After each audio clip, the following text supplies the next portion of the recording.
La realidad de la existencia del mal. Durante toda la historia de la humanidad siempre ha habido la creencia tanto del bien como del mal. Hemos oído de la existencia de un Dios todopoderoso y un enemigo y amo de la maldad. La gente tiene diferentes criterios respecto del tema. Unos dicen que existe el mal, pero no como una persona, sino en la gente misma. Otros dicen que el mal es solo una concepción teórica del ser humano, y que si eres bueno te irá bien, y si eres malo, te irá mal. Pero ¿qué nos dice la Biblia sobre la realidad del mundo de las tinieblas, del mal, de ese universo oscuro donde habitan y reinan las fuerzas malignas? Acomódese y ponga atención al siguiente estudio conforme al libro de Dios, la Biblia. Como sabemos, hay un líder máximo en la jerarquía de las fuerzas malignas y su nombre es Satanás. Pero bajo su dominio hay una cantidad desconocida y muy grande de criaturas llamadas demonios o ángeles caídos. Veamos a Jesús lo que él mismo dice en Mateo capítulo 25, versículo 41. Entonces dirá también a los de la izquierda: apartaos de mí, malditos, al fuego eterno, preparado para el diablo y sus ángeles. Como usted puede ver, al final del versículo él dice que el fuego eterno está preparado para el diablo y sus ángeles. Antepone al diablo como jefe máximo y luego dice: y sus ángeles. Dicho eso, pasemos a lo siguiente. ¿Qué es un demonio? Un demonio es una criatura del mundo espiritual, pero de las tinieblas. Es un ser de naturaleza malévola. Aunque no siempre fue así. En algún momento de la eternidad decidieron desobedecer a Dios y convertirse en lo que ahora son. Eran criaturas santas, buenas y perfectas, que vivían en el reino celestial, pero la Biblia afirma que estos se unieron a Satanás en una rebelión contra el Creador y ahora vagan desesperadamente de un lado a otro dentro de los límites que Dios les permite, engañando y destruyendo principalmente al ser humano. En la mitología griega, demonio significa genio, pues antes de que Cristo apareciera en la tierra, habían una creencia muy falsa sobre ellos, pues eran adorados y creían que estos seres podían ser buenos o malos. Sin embargo, Jesucristo, durante su ministerio terrenal, los puso en perspectiva,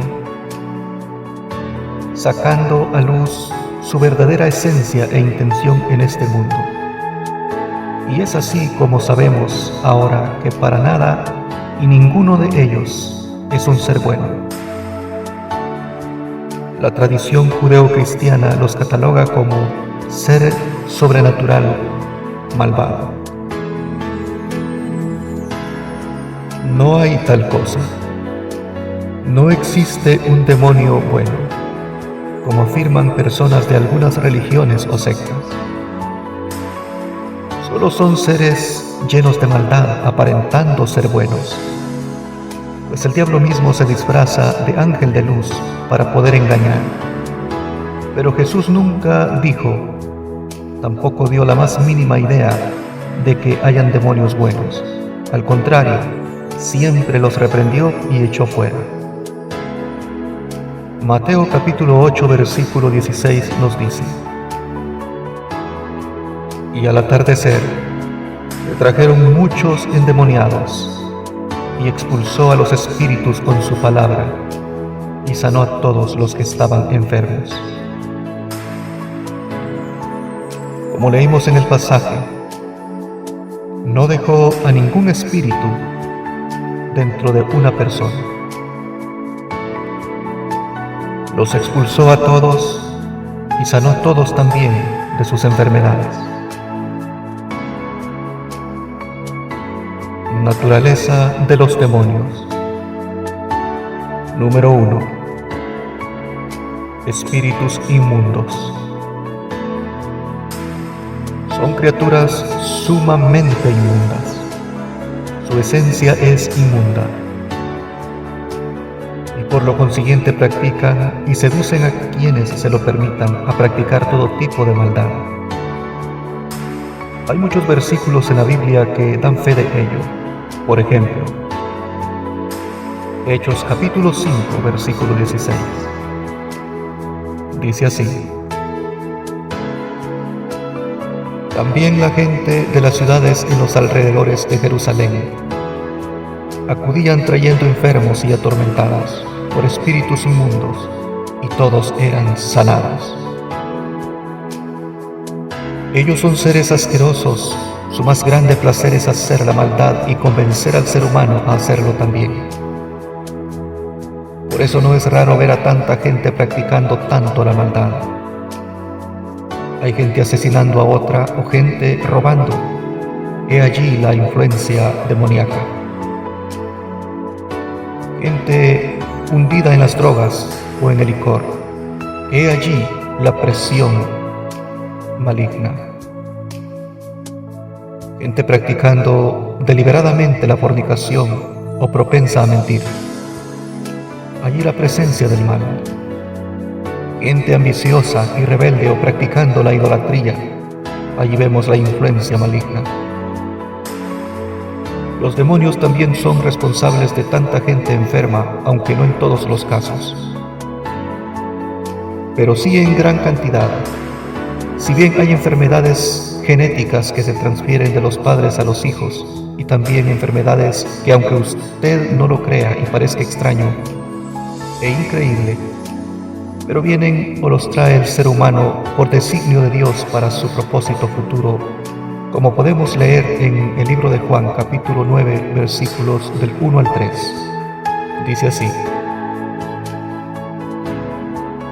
al pasar Jesús vio a un hombre ciego de nacimiento y le preguntaron sus discípulos diciendo: Rabí, ¿quién pecó, este o sus padres, para que haya nacido ciego? Respondió Jesús: no es que pecó éste ni sus padres, sino para que las obras de Dios se manifiesten en él. Dios es soberano y obra por senderos misteriosos también. Sin embargo, nada de lo que Él haga es maldad, aunque como en este caso lo parezca, pues Él tiene sus propósitos para cada quien desde que nace, y ese fue el caso de este ciego. Pues quizás si aquel hombre hubiese nacido sano, posiblemente jamás hubiese creído en Jesús y se hubiera perdido. Pero habiendo nacido ciego, Jesús lo encontró y le dio la vista, creyó y fue salvo, y un testimonio vivo para muchos. Ahora veamos lo que dice Eclesiastés capítulo 7, versículos 13 y 14. Mira la obra de Dios, porque ¿quién podrá enderezar lo que Él torció? En el día del bien goza del bien, y en el día de la adversidad considera. Dios hizo tanto lo uno como lo otro, a fin de que el hombre nada halle después de él. Como dijimos antes, Dios es soberano y Él tiene sus propósitos para todo y todos. La cita anterior dice: ¿quién podrá enderezar lo que Él torció? Usted podrá decir: ¿Cómo es que Dios, siendo tan bueno y perfecto, va a torcer a algo o a alguien? En realidad es que en su soberana providencia sí lo puede hacer, pero siempre con un propósito, pues Él nunca hace algo de manera vana. Pero lo importante y glorioso es que nada sucede sin que Él lo haga o lo permita. Todo y aún las cosas más insignificantes para nosotros están bajo su control. Y lo mejor que podemos hacer es someternos a Él y vivir en obediencia para que siempre su gracia y misericordia nos acompañen.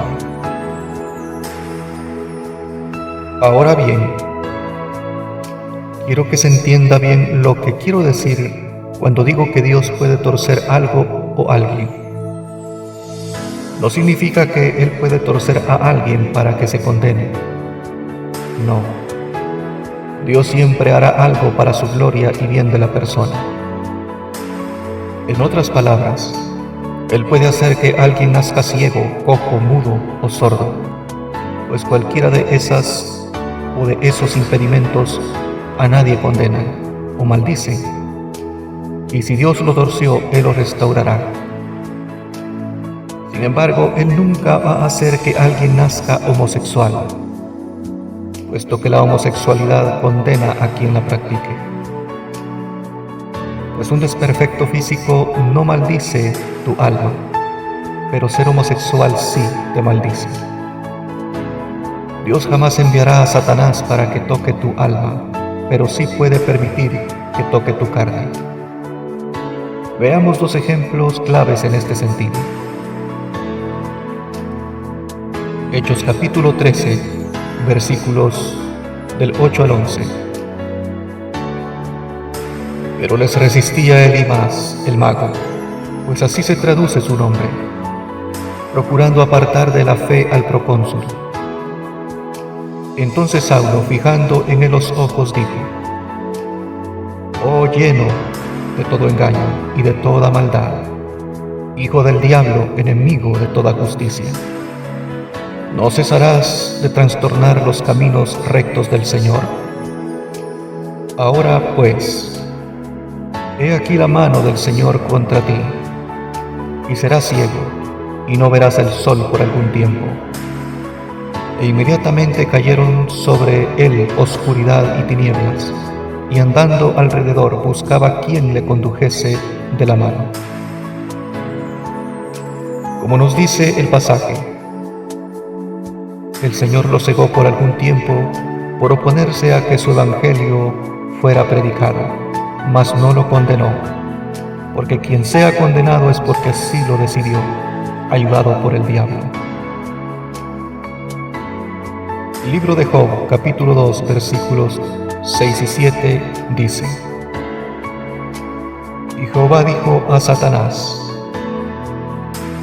He aquí, él está en tu mano, mas guarda su vida. Entonces salió Satanás de la presencia de Jehová e hirió a Job con una sarna maligna, desde la planta del pie hasta la coronilla de la cabeza. En este pasaje vemos cómo Dios puede permitirle al enemigo azotarnos, herir nuestro cuerpo, pero nunca tocar nuestra alma. Satanás enfermó todo el cuerpo de Job, pero no tocó su vida o su alma, porque Dios le había mandado no hacerlo. Número 2. El poder de los demonios. Todos los demonios tienen poder, aunque unos más o menos que otros, pero por muy poderosos que sean, unos más que otros, e incluso el mismo Satanás, su poder es limitado. El diablo y todo su ejército infernal nunca podrá vencer a un cristiano totalmente entregado y obediente a Dios, porque éste está lleno del Espíritu Santo, el cual le provee la fuerza necesaria para dominar toda potestad maligna. Jesús lo expresó de la siguiente manera: He aquí os doy potestad de hollar serpientes y escorpiones, y sobre toda fuerza del enemigo, y nada os dañará. Lucas capítulo 10, versículo 19. Claro, ese poder que vence toda fuerza maligna, Jesús la ha entregado a todo aquel que vive conforme su palabra. Sin embargo, los demonios siempre intentarán de alguna forma conseguir alguna influencia en ti, puesto que su misión es dividir las iglesias y las familias, que son dos instituciones establecidas por Dios. Ellos tratarán siempre de arruinar y estorbar todo lo que Dios ha creado. Desafortunadamente, hay mucha gente influenciada y también dominada por los demonios, pues al lograr invadir el cuerpo de un ser humano, ellos encuentran un poco de descanso y a través de este pueden afectar a otros. Una persona poseída por uno o varios demonios no posee voluntad propia y hace todo lo que los demonios le ordenan. Esa persona siempre sentirá placer al hacer lo malo y apoyará todo tipo de mal. Siempre rechazará el Evangelio de Cristo y a Cristo mismo. Una persona poseída por las fuerzas malignas hará cosas repugnantes y raras, como por ejemplo, cortarse sin necesidad alguna su cuerpo, hablar lenguajes extraños, cambiar de voz, romper la Biblia o quemarla, salir a las calles desnudo, negar el sacrificio de Cristo y muchas otras cosas. Veamos un ejemplo en la Biblia. Libro de Marcos, capítulo 5, versículos del 1 al 13, dice: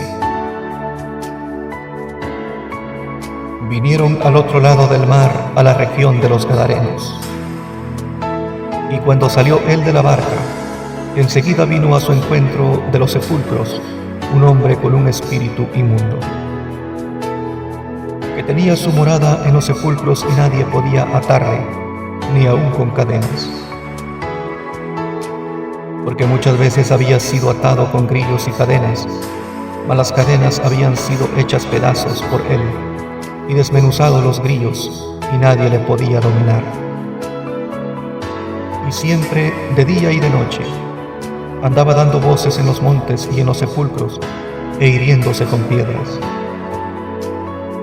Cuando vio, pues, a Jesús de lejos, corrió y se arrodilló ante él, y clamando a gran voz dijo: ¿Qué tienes conmigo, Jesús, Hijo del Dios Altísimo? Te conjuro por Dios que no me atormentes. Porque le decía: sal de este hombre, espíritu inmundo. Y le preguntó: ¿cómo te llamas? Y respondió diciendo: Legión me llamo, porque somos muchos. Y le rogaba mucho que no los enviase fuera de aquella región. Estaba allí cerca del monte un gran hato de cerdos paciendo. Y le rogaron todos los demonios diciendo: envíanos a los cerdos para que entremos en ellos. Y luego Jesús les dio permiso, y saliendo aquellos espíritus inmundos, entraron en los cerdos, los cuales eran como 2000, y el hato se precipitó en el mar por un despeñadero, y en el mar se ahogaron.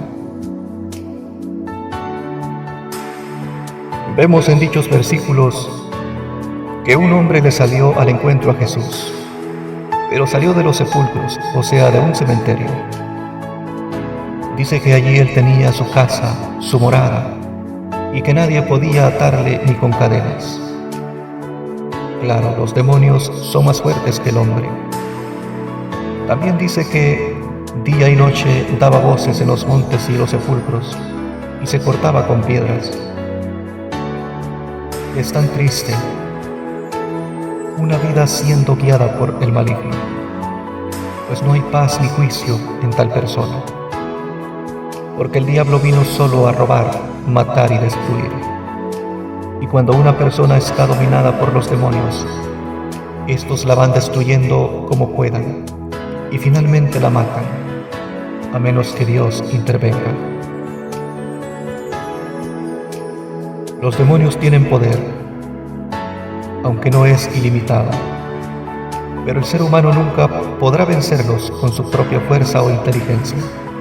Solo hay uno, su nombre es Jesús de Nazaret. Solo en ese nombre podemos vencer incluso al mismo Satanás. Vemos que en Marcos capítulo 5, versículos 5 y 6 dice que el hombre, en cuanto vio a Jesús, fue a su encuentro y se arrodilló ante él, preguntándole qué tenía contra él y por qué los quería atormentar. Además reconocía que él era el Hijo del Dios viviente, del Dios Altísimo. Un solo demonio habló por todos, porque le dijeron que eran muchos y por eso se llamaban Legión. Pero Cristo los expulsó de aquel hombre y les permitió entrar en un hato de cerdos que había allí cerca. Los cerdos se aventaron al mar por un despeñadero y se ahogaron. En fin, tuvieron que salir del hombre y de los cerdos también. Así que no les abras ninguna puerta en tu vida a los demonios, porque si lo haces, te destruirán. Mejor aférrate a Jesucristo y en su nombre tú los vencerás. Número 3. Seducen con la mentira. Una de las armas más poderosas y recurrentes de Satanás y los demonios es la mentira. Mediante la mentira ellos seducen y engañan. Son maestros mintiendo, disfrazan toda mentira de verdad y aparentan ser seres divinos para lograr su objetivo. En el libro de Génesis capítulo 3 podemos ver cómo Satanás miente y engaña a la mujer y por ende al hombre también. Logró su objetivo y Dios sacó del huerto a Adán y Eva, emitiendo juicio contra ellos y la serpiente. Pareciera que Satanás ganó allí contra Dios. Sin embargo, no fue así. Solo estorbó un poco los planes de Dios y reafirmó su propio juicio y destino futuro. Satanás quiso hacer lo mismo con Cristo, el Hijo de Dios, allá en el desierto cuando nuestro Redentor ayunaba 40 días y 40 noches, pero fracasó. Pudo engañar al primer Adán, que era terrenal, pero no pudo hacer lo mismo con el segundo Adán, Cristo, que era divino. El diablo es muy sagaz para seducir. Con la mentira, usa la misma palabra de Dios para que el ser humano caiga en su engaño. A Eva le dijo: ¿con que Dios os ha dicho no comáis de todo árbol del huerto? En verdad Dios les había mandado no comer ni tocar el fruto del árbol que estaba en medio del huerto, porque si comían, morirían. Pero Satanás le dijo a la mujer: no moriréis, sino que sabe Dios que el día que comáis de él, serán abiertos vuestros ojos y seréis como Dios, sabiendo el bien y el mal. El diablo toma palabras que Dios ha dicho y las envuelve en su mentira. En ese entonces la Biblia no existía, pero como sea, Satanás usó las palabras que Jehová había hablado a Adán y Eva y sutilmente, con astucia, les lanzó su mentira. Su poder de convencimiento fue tan eficiente que la primera mujer y el primer hombre cayeron en su patraña, sembrando la naturaleza de pecado por todas las generaciones hasta que Cristo elimine esa maldición, dándonos un cuerpo inmortal e incorruptible. En repetidas ocasiones Satanás usa las mismas artimañas para engañar. Durante el ministerio terrenal de Cristo, vemos en Mateo capítulo 4 que de la misma manera utilizó la palabra de Dios intentando hacer caer a Jesús. Primero, sabiendo que Jesús tenía hambre por el ayuno al que se sometió en el desierto, le retó a que convirtiera las piedras en pan, si en verdad era Hijo de Dios. Pero Cristo, haciendo uso de la Escritura, le rechazó. En su segundo intento, le subió a lo más alto del templo y le desafió a lanzarse de allí, citándole el Salmo 91, versículos 11 y 12. Pero Jesús nuevamente le reprendió, usando la Escritura. En su tercer y último intento, le llevó a la colina de un monte muy alto y le mostró los reinos y glorias del mundo, y le dijo: todo esto te daré, si postrado me adorares. Pero el Señor le contestó: vete, Satanás, porque escrito está: al Señor tu Dios adorarás, y a Él solo servirás. El diablo quiso hacer lo mismo que hizo con Adán y Eva, pero esta vez su plan fracasó por completo. Nuestro Señor lo llamó Padre de la mentira. Veamos lo que dice Libro de Juan capítulo 8 versículo 44. Vosotros sois de vuestro padre el diablo, y los deseos de vuestro padre queréis hacer. Él ha sido homicida desde el principio y no ha permanecido en la verdad, porque no hay verdad en él. Cuando habla mentira, de suyo habla, porque es mentiroso y padre de mentira. Efectivamente, las palabras de nuestro Salvador no tienen error alguno, pues el diablo es padre de la mentira y Jesucristo es la verdad. Él sabe que está perdido y su fracaso es total y eterno. No hay esperanza para él. Por eso miente y engaña al hombre, ofreciéndole cosas materiales para alejarlo de Dios y otras cosas que nunca podrá darle. Pero usted, amigo mío, mientras viva en esta tierra, tiene la oportunidad de vivir una vida agradable para Dios. Pero si usted lo rechaza y opta por vivir conforme su sentir y las vanidades de este mundo, morirá en el pecado un día y se convertirá en un reo de juicio eterno. Muchos creen que si mueren con ciertos pecados, podrán ir a un lugar llamado purgatorio, lo cual es un engaño mortal que el padre de la mentira ha sembrado en gran parte de la humanidad. No existe tal lugar, no hay más que dos opciones: murió salvo, será salvo; murió condenado, será condenado. Amén.